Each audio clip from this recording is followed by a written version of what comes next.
kind of noticed this trend lately where there's so much 90s and 2000s nostalgia nowadays, and like it seems like especially Gen Z and millennials are so romanticizing the past and like wishing that things could be how they used to be pre-social media, immersive internet world, technology world. And I mean, I suppose, even boomers, like even older generations do this too, like listening to the same old music over and over and thinking that, their day was so much better and all this stuff. And like, we always remember what we want to remember. I was going to say we always remember the good, but actually that's not always the case. Sometimes we can selectively remember our trauma, but in general, we have selective memory. That's the point. So on a collective level and an individual level, like we will select the memories and recall those memories to affirm the narrative of like who we are today, to affirm our present identity. So if I want to, affirm that I have overcome all of these trials and I am this person because of this and that, I might really remember like how bad things used to be for me. I'm not saying there's anything wrong with this. I'm just saying like we have selective memory. And I think what's happening right now is that people are really idealizing the analog, non-digital vibes of the past, how we would just go outside and we wouldn't be burdened by social expectations of being online and having social media, and like there was all these things that didn't burden us back then. I mean, for my generation, like we were growing up, we were kids, so we were ignorant to a lot of the darknesses that are more prevalent today. But that doesn't mean they didn't exist. Like that doesn't mean there wasn't always cracks in the system that have just formed, deeper and deeper, and now things are breaking down in a more overt way in the public eye. And for my generation, we're more, we're aware now that we're older, like we're adults. And so I just think that it's kind of silly to wallow in the past and romanticize how good things used to be. Whether you think they are or not, there's certain pros and cons for sure. But in general, it just puts you in such a disempowered state. Like, what is the point of that? Like I understand that you can find temporary comfort and like, for example, I have a lot of friends that like to rewatch a bunch of old movies and like rewatch, Disney movies and all these old, like these kids movies or movies from the 80s or 90s. It's like, I don't know, that maybe it's just me, but I'm not a movie rewatcher. I'm not even a movie watcher. I'm not even a show watcher.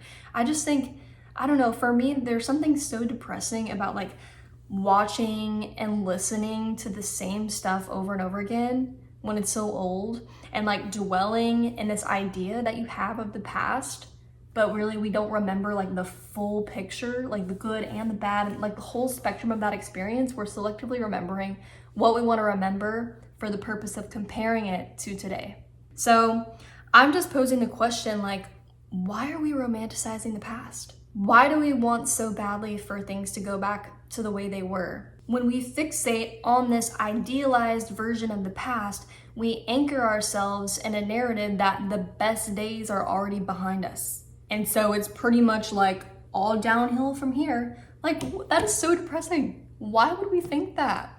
I've just seen this trend where like specifically young people like millennials and Gen Z are just like so doom and gloom about the world. And I understand like there really are economic conditions, like it's so much harder to buy a house, it's so much harder to get a job. There are these conditions that are real, they're valid. But I'm just saying, the point I'm trying to make is that we don't want to dwell in this very disempowered victim mindset. We don't want to dwell on the fact that things are just going downhill. Things are never going to be the same. Things are just getting worse and worse. This is mainly to do with like AI and technology and like all the tools we have available to us now. It's like on one hand, yes, there's certain things that are more stressful and hard to deal with in the world, things that older generations never had to deal with. But on the flip side, there's so many opportunities that did not exist back then. For example, being a digital nomad, like I am, that didn't exist. Like that's only been around for like 20 years. That wouldn't have been possible. And so I'm just saying, like, we need to really focus. We need to set our sights on the opportunities that are being created now. And I believe that, like, you know, easier said than done, but where it starts from is that we have to collectively start reimagining a better future. All the movies that come out are so dystopian, all of the things that people imagine, we have all these fantasies of like the worst things that could happen.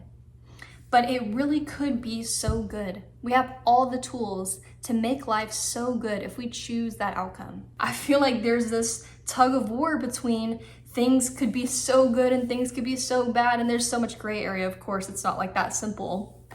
But I just see so much doom and gloom about the world. I think we're just in this collective state of like mourning this transition that we're in, because I think we really are in a breakdown and a crisis phase, and we are resetting. The system is resetting. A new era is beginning, but we have to set our sights on the future, and we have to generate some optimism and hope around it. That's my message. I just think that I'm seeing way too much romanticizing of the past and not enough looking forward to the future. It is so depressing to think that the best days are gone, and you have no idea the kind of possibilities that exist in the future. It could be so good in the future if we just imagine it and believe it and create it, anticipate it, and live it. Live in the now. I think we can let the past inspire us temporarily, but we should never let the past define us. It's easier said than done. I do it too, but we have to break out. I'm preaching to myself here too. We have to break out of this dwelling, this wallowing in nostalgia and wallowing in the idealization of the past. And let's look forward to the future. Yeah, that's my message today.